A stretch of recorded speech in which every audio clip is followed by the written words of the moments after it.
दोस्तों, आज का जो हमारा क्वेश्चन है वह है हमारे राष्ट्रपति यानी कि हेड ऑफ स्टेट्स के बारे में। तो क्वेश्चन आपके सामने है कि आपके सामने 3 स्टेटमेंट्स दी हुई हैं।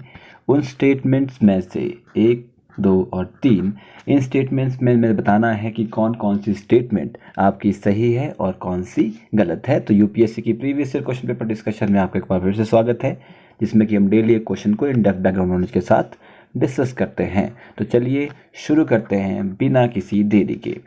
तो क्वेश्चन है आपके सामने, कंसिडर द फॉलोइंग स्टेटमेंट।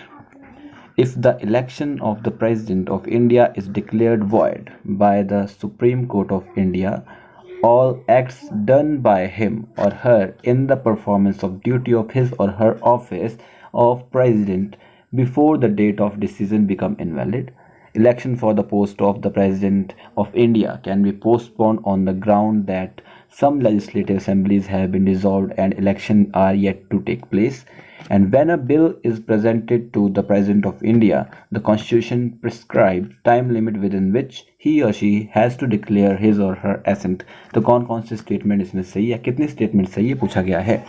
पहली स्टेटमेंट क्या बोली है आपके सामने, अगर आपको इंग्लिश में समझ नहीं आया तो हम हिंदी में आसान भाषा में समझते हैं कि यदि भारत के राष्ट्रपति का निर्वाचन भारत के उच्चतम न्यायालय द्वारा शून्य घोषित कर दिया जाता है, तो ऐसे विनिश्चय की तिथि से पूर्व राष्ट्रपति के पद के कर्तव्यों के निष्पादन में राष्ट्रपति के द्वारा किए गए सभी कृत्य अविधि मान्य हो जाते हैं। कि अगर सुप्रीम कोर्ट जो है राष्ट्रपति के निर्वाचन को स्थगित कर देता है या शून्य घोषित कर देता है, तो उस स्थिति में जो राष्ट्रपति के पद के कर्तव्य हैं, जो राष्ट्रपति के द्वारा जितने भी कार्य हैं, वो सारे अविधि मान्य हो जाते हैं, इनवैलिड हो जाते हैं। क्या स्टेटमेंट सही है, नहीं है? दूसरा स्टेटमेंट आपके पास दिया हुआ है कि भारत के राष्ट्रपति के पद के लिए निर्वाचन के आधार पर इस आधार पर मुलतवी किया जा सकता है कि मतलब आप पोस्टपोन कर सकते हैं अगर विधानसभा विघटित हो गई है या फिर उनके निर्वाचन अभी होने शेष हैं। तो क्या स्टेटमेंट सही है, गलत है? कोई विधेयक भारत के राष्ट्रपति को प्रस्तुत किए जाने पर संविधान द्वारा विहित की गई समय सीमा के अंदर ही राष्ट्रपति को अनुमति देनी होती है। तो क्या यह स्टेटमेंट सही है? तो अगर आपने इंडियन पॉलिटी अच्छे से पढ़ी हुई है तो उस पर ही प्रेसिडेंट जो है हमारा सारवाध्याय लक्ष्मीकांत से लिया गया है, तो वहाँ से क्वेश्चन पूछा गया है। एज यू ऑल नो कि जब आप भारत के संविधान के अंदर जाते हैं तो भारत के संविधान के अंदर भाग 5 के अंदर आर्टिकल 52 से लेकर 78 तक आपके सामने यूनियन एग्जीक्यूटिव के बारे में बताया जाता है, संघ की कार्यपालिका के बारे में, जिसमें कि संघ की कार्यपालिका में कौन कौन आते हैं? President, vice president, prime minister, cabinet और अटॉर्नी जनरल, ये 5 लोग आते हैं। इसमें कि अब क्वेश्चन जो आपके सामने है वो प्रेसिडेंट के बारे में पूछा गया है, तो हम प्रेसिडेंट के बारे में थोड़ी बहुत जानकारी देख लेते हैं। ठीक है जी। तो प्रेसिडेंट ऑफ इंडिया जो है हेड ऑफ स्टेट होता है, एज आई सेड बिफोर। तो and the supreme commander of the Indian arm force, you know, आप इसको अच्छे से जानते हैं। द पावर और फंक्शन है प्रेसिडेंट की, वो कॉन्स्टिट्यूशन से निकलती है, मतलब कॉन्स्टिट्यूशन उनको पूरी पावर देता है, जैसा कि मैंने आपके सामने लिखा है कि आर्टिकल 52 से लेकर 78 तक यूनियन एग्जीक्यूटिव आता है। फिर president role is the large ceremonially but certain power and function are significant in the function of Indian government. Okay, अब आपका जो डायरेक्शन जो इलेक्शन है प्रेसिडेंट का, हम डायरेक्टली नहीं चुनते हैं प्रेसिडेंट को। इलेक्शन जो होता है इनडायरेक्ट इलेक्शन होता है, अप्रत्यक्ष रूप से चुना जाता है। मतलब कि जो हमारे आपके इलेक्टेड मेंबर हैं राज्यसभा और लोकसभा दोनों में से, वो निर्वाचित सदस्य जितने भी हैं और स्टेट असेंबली विधानसभा के जितने भी मेंबर्स हैं उनके सब इलेक्टेड मेंबर निर्वाचित सदस्य हैं, और जो दिल्ली और पौंडीचेरी के असेंबलीज हैं उनके निर्वाचित सदस्य उनमें से उनको वोट डालते हैं, और उनके मत का अलग अलग मतलब होता है। वो डिटेल में आप बुक में जाके पढ़ सकते हैं बहुत आराम से। उसके बारे में क्वेश्चन है कि इनडायरेक्ट इलेक्शन क्या क्या प्रोसीजर है, क्या नहीं है, वहाँ पे आप जाके पढ़ सकते हैं। ठीक है जी। तो इनकी वोटिंग के द्वारा प्रेसिडेंट का चुनाव होता है, कैसे कैसे होता है। ठीक है जी। अब उसके बाद आप कौन जो है राष्ट्रपति बन सकता है? सबसे पहले तो सिटीजन होना चाहिए इंडिया का, उसकी एज जो है 35 ईयर तक के ऊपर होनी चाहिए, और लोकसभा और किसी भी मतलब का मेंबर या का निर्वाचित सदस्य का डिस्क्वालीफाई होना चाहिए वो। और चौथी बात ये है कि वो किसी भी प्रॉफिटेबल पोजीशन के ऊपर नहीं होना चाहिए। अब आपके सामने क्वेश्चन आता है कि ओथ कौन दिलाता है प्रेसिडेंट को तो आपको पता होना चाहिए, चीफ जस्टिस ऑफ इंडिया, उच्चतम न्यायालय के चीफ जस्टिस, मुख्य न्यायाधीश, ठीक है, या फिर सीनियर मोस्ट जज, जो भी, अगर chief justice of India present नहीं है तो सीनियर मोस्ट जज जो भी होते हैं वो प्रेसिडेंट को ओथ दिलवाते हैं, ठीक है। ओथ मतलब शपथ दिलवाते हैं, ठीक है जी। अब चलते हैं आगे कि इनको क्या क्या है, कैसे कैसे पावर है, किस हिसाब से देखते हैं।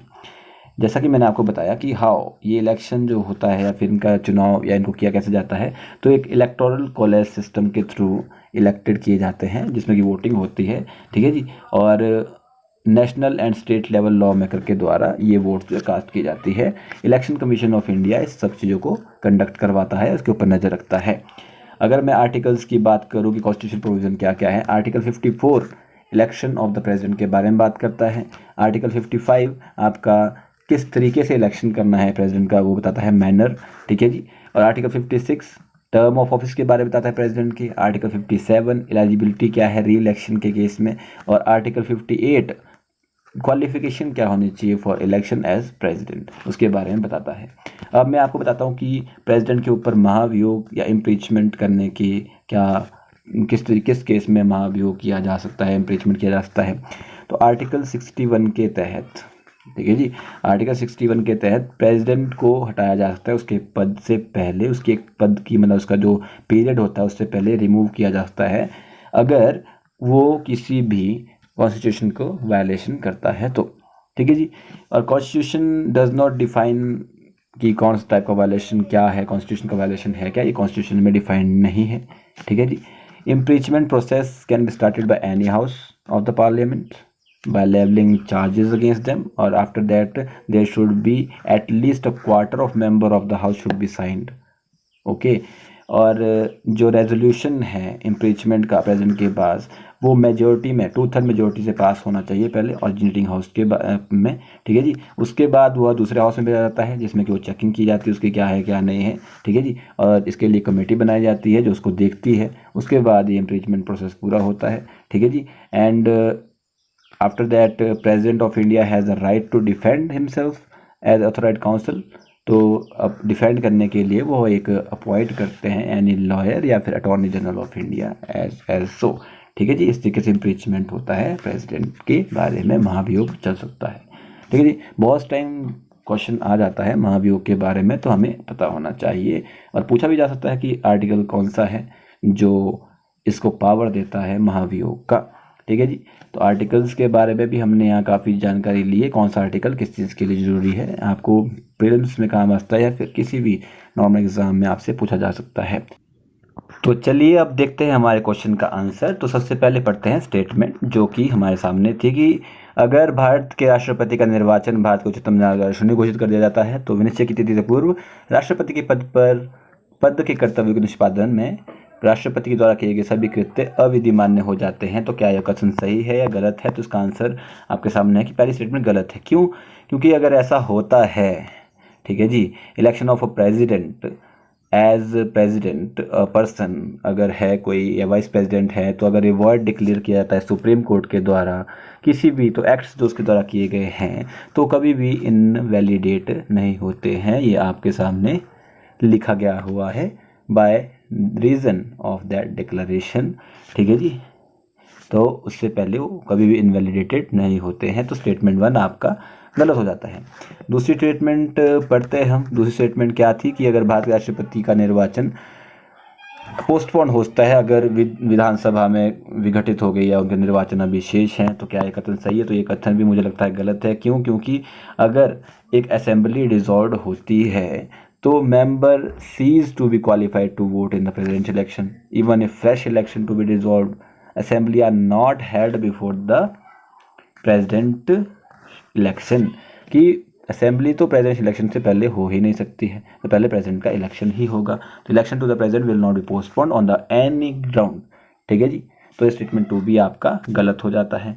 तीसरा स्टेटमेंट है, जैसा कि आप पढ़ सकते हैं, तीसरा स्टेटमेंट क्या दिया गया था कि कोई विधेयक भारत के राष्ट्रपति को प्रस्तुत किए जाने पर संविधान द्वारा विहित की गई समय सीमा के अंतर्गत उसको वह अनुमति होती है, उसको उसके अंदर वो पास करना होता। तो बिल्स के बारे में अगर बात की जाए तो जब कोई भी बिल किसी भी हाउस ऑफ द पार्लियामेंट में पास किया जाता है, in that case it shall be presented to the president, तो president shall declare either that he has assent to the bill, okay, और दैट ही विदहोल्ड कर सकते हैं, ठीक है जी, as soon as possible after the presentation to him of a bill, return the bill if it is not the money bill, तो उसको return भी कर सकते हैं, ठीक है जी, और with the message requesting that the way will consider the bill और स्पेसिफाइड प्रोसीजर प्रोविजन क्या क्या उसके बारे में बात करेंगे। When a bill is so return the house shall reconsider the bill if the bill is passed again by the house, ठीक है, with or without amendment and presented to the president shall not withhold assent thereupon procedure in financial matter, okay, मतलब अगर bill money bill नहीं है तो उनको वह return कर सकते हैं, अगर मनी बिल है तो रिटर्न नहीं कर सकते हैं। अमेंडमेंट के बारे में इसके बारे में बताया गया, तो इससे स्टेटमेंट भी गलत हो जाती है कि मतलब उनके पास कोई जो ये स्टेटमेंट लिखा गया है कि कोई विधेयक भारत के राष्ट्रपति को प्रस्तुत किए जाने पर संविधान द्वारा विहित की समय सीमा के अंदर राष्ट्रपति को अपनी अनुमति देनी होती है, तो ये स्टेटमेंट भी गलत है। तो जब सारी स्टेटमेंट ही गलत है तो आपका आंसर हो जाएगा डी, कोई भी नहीं, ठीक है जी, none of the above statement are correct. क्या क्या इसका आंसर है वो आपको मैंने बता दिया है, और हमने राष्ट्रपति जी के बारे में बहुत सारी जानकारी भी ली है, ओके। कि देखो इस क्वेश्चन का आंसर क्या था, पहले स्टेटमेंट में आप समझ लीजिए कि राष्ट्रपति के द्वारा कोई भी कृत्य किया गया है, ठीक है, तो डिसीजन कभी भी इनवैलिड नहीं करार दिया जा सकता है in the performance of the duty of his office of the president, ठीक है, और प्रेसिडेंशियल इलेक्शन कभी भी पोस्टपोन नहीं होते हैं। अगर विधानसभा विघटित हो गई है या उनके निर्वाचित होने शेष हैं तो उनके इलेक्शन बाद में होंगे, पहले प्रेसिडेंशियल इलेक्शन होंगी, ठीक है जी। और अगर कोई भी बिल प्रेजेंट किया जाता है उनको, तो मनी बिल के अलावा सभी बिल को रिटर्न कर सकते हैं, ठीक है जी। तो होप सो आपको वीडियो समझ आया होगा और वीडियो में आपने बहुत जानकारी भी ली होगी। अगर वीडियो पसंद आता तो वीडियो को लाइक या डिसलाइक करके जरूर बताइएगा। तो मिलते हैं नेक्स्ट वीडियो में, तब तक के लिए धन्यवाद। जय हिंद, जय भारत।